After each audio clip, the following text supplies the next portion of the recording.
Hello students, कैसे हो आप सभी। मैं हूं गुरदीप और ऑनलाइन स्टडी में आपका स्वागत है। तो बेटा, मैंने आपको कल करवाई थी पोइट्री वाक, जो कि ललित द्वारा लिखी गई थी। तो जैसे मैंने आपको बताया था कि जैसे कबीर के दोहे और तुलसी की चौपाइयाँ और रसखान के सवैये जो है जैसे वो मशहूर है, ऐसे ही ललदे के वाक जो है ये मशहूर है। तो आज हम इसके करेंगे बेटा प्रश्नोत्तर। तो यहाँ पहला प्रश्न है रस्सी यहाँ पर किसके लिए प्रयुक्त हुआ है। रस्सी शब्द जो है यहाँ पर किसके लिए प्रयुक्त हुआ है और वह कैसी है। तो इसका आंसर है बेटा कि रस्सी यहाँ पर मानव के शरीर के लिए प्रयुक्त हुई है और यह रस्सी कच्ची है तथा नाशवान है, अर्थात यह कब टूट जाए कहा नहीं जा सकता। तो क्या है बेटा, जो रस्सी यहाँ पर मानव शरीर के लिए प्रयुक्त हुई है और मानव शरीर कब मर जाए कब खत्म हो जाए इसका कुछ नहीं कह सकते, तो इसीलिए कच्ची रस्सी के लिए मानव शरीर का एक उसको उपमा दी है। आगे है कवित्री द्वारा मुक्ति के लिए किए जाने वाले प्रयास व्यर्थ क्यों हो रहे हैं। मतलब कि कवित्री है अपनी मुक्ति के लिए प्रयास कर रही है, उसमें प्रयास कर रही है, लेकिन वो जो है प्रयास उसके सफल नहीं हो रहे हैं, वो असफल हो रही है बार बार। तो क्या कारण है।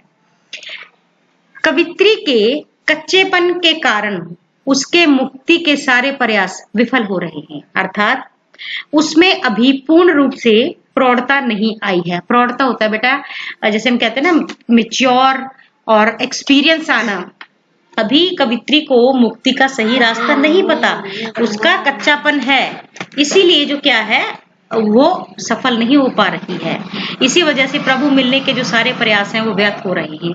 वह कच्ची मिट्टी के उस बर्तन की तरह है जिसमें रखा जल टपकता रहता है और यही दर्द उसके हृदय में दुख का संचार करता रहा है। उसके प्रभु से उसे मिलने नहीं दे रहा। ठीक है बेटा, क्योंकि वो एक्सपीरियंस नहीं है उसको, तो इसीलिए वो बार बार जो है प्रभु मिलन के रास्ते में असफल हो रही है। आगे है कि कवित्री का घर जाने की चाह से क्या तात्पर्य है। घर जाने का क्या मतलब है बेटा। तो कवित्री के घर जाने की चाह से तात्पर्य है प्रभु से मिलना। अपने ऐसे घर नहीं कि जहां आप रहते हो वहां, जो सच्चा घर है जहां मरने के बाद सबको जाना है, तो उस घर के विषय में कहा है जो प्रभु का घर है। कवित्री इस भवसागर को पार करके अपने परमात्मा की शरण में जाना चाहती है। आगे बेटा भाव स्पष्ट कीजिए। जेब टटोली कौड़ी ना पाई। मतलब वो कहती है ना कि खेवनहार को, वो जिसने उसको भवसागर पार करवा दिया है, उसको देने के लिए उसने अपनी जेब में जो है हाथ डाला, लेकिन उसके पास कौड़ी भी ना मिली। वो उस खेवट को जो उसको पार लेके गया वो कुछ देना चाहती थी, लेकिन वो उसको दे नहीं पाई।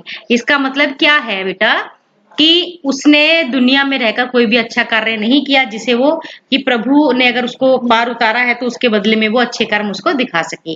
कवित्री कहती है कि संसार में आकर वह सांसारिकता में उलझ रह गई और अंत समय आया और जेब टटोली तो कुछ हासिल नहीं हुआ, और उसे चिंता सता रही है कि भव सागर पार कराने वाले माझी अर्थात ईश्वर को उतराई के रूप में क्या देगी। देखो बेटा, जैसे हम किराया देते हैं बस में बैठकर, है ना, या कहीं भी जाते हैं या टैक्सी का भाड़ा तो देते ही है ना, तो ऐसे ही जो जैसे पुराने टाइम पे यही चलती थी, पहले नाव चलती थी, तो कहते कि अब जो मुझे इस भव सागर से पार उतारेगा उसको कुछ तो देना पड़ेगा, लेकिन मेरे पास तो अच्छे कर्मों की एक फूटी कौड़ी भी नहीं है। आगे है बेटा, खा खाकर कुछ पाएगी नहीं, ना खाकर बनेगी अहंकारी। इसका क्या मतलब है कि प्रस्तुत पंक्तियों में कवित्री मनुष्य को ईश्वर प्राप्ति के लिए मध्य मार्ग अपनाने को कह रही है। कवित्री कहती है कि मनुष्य को भोग विलास में पड़कर कुछ भी प्राप्त होने वाला नहीं है। मतलब खा खा कर, कि अगर तुम भोग विलास में पड़े रहे, सांसारिक मोह वासना में पड़े रहे, तो तुम्हें कुछ भी प्राप्त होने वाला नहीं है। मनुष्य जब सांसारिक भोगों को पूरी तरह त्याग देता है तब उसके मन में अहंकार पैदा हो जाता है। मतलब कि ना तो तुम एकदम सन्यासी बन के भगवान को प्राप्त कर सकते हो, और ना ही तुम मतलब कि जो इस सांसारिक मोह माया में फंसकर तुम परमात्मा को प्राप्त कर सकते हो। तो उसको प्राप्त कैसे किया जाए, उसे मध्य मार्ग से, यानी कि आप परिवार में रहते हुए भी परमात्मा की भक्ति करके इस तरीके से पार उतारा तुम्हारा हो सकता है। अतः भोग त्याग सुख दुख के मध्य मार्ग का अपनाने की बात यहाँ पर कवित्री कर रही है। मतलब कि ना तो तुम सन्यासी बनकर, ना तो मतलब कि खा खाकर, ना तो इस दुनियादारी के मोहजाल में पढ़कर परमात्मा को प्राप्त कर सकते हो, ना सन्यासी बनकर प्राप्त कर सकते हो, क्योंकि सन्यासी बन गए तो आपके अंदर अहंकार आ जाएगा, तो ये भी सही नहीं है। ठीक है बेटा, तो ये रीजन है कि तुम्हें मध्य मार्ग यानी बीच का रास्ता अपनाना पड़ेगा कि ना तो तुम संसार में इतने खचित हो और थोड़ी सी आप स्वामी भक्ति भी कर लो। ठीक है, तो ये मध्य मार्ग रह जाएगा। आगे बेटा, बंद द्वार की सांकल खोलने के लिए ललदे ने क्या उपाय सुझाया है? कवित्री के अनुसार ईश्वर को अपने अंतःकरण में खोजना चाहिए। ठीक है, कबीरदास जी भी यही कहते हैं, जिस दिन मनुष्य के हृदय में ईश्वर भक्ति जागृत हो गई, अज्ञानता के सारे अंधकार स्वयं ही समाप्त हो जाएंगे।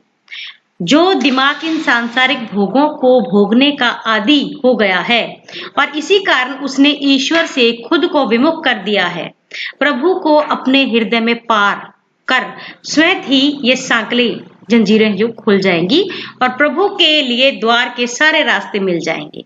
इसीलिए सच्चे मन से प्रभु की साधना करो, अपने अंतकरण व ब्राह्य इंद्रियों पर विजय प्राप्त कर हृदय में प्रभु का जाप करो, सुख व दुख को समान भाव से भोगो। यही उपाय कवित्री ने सुझाए हैं।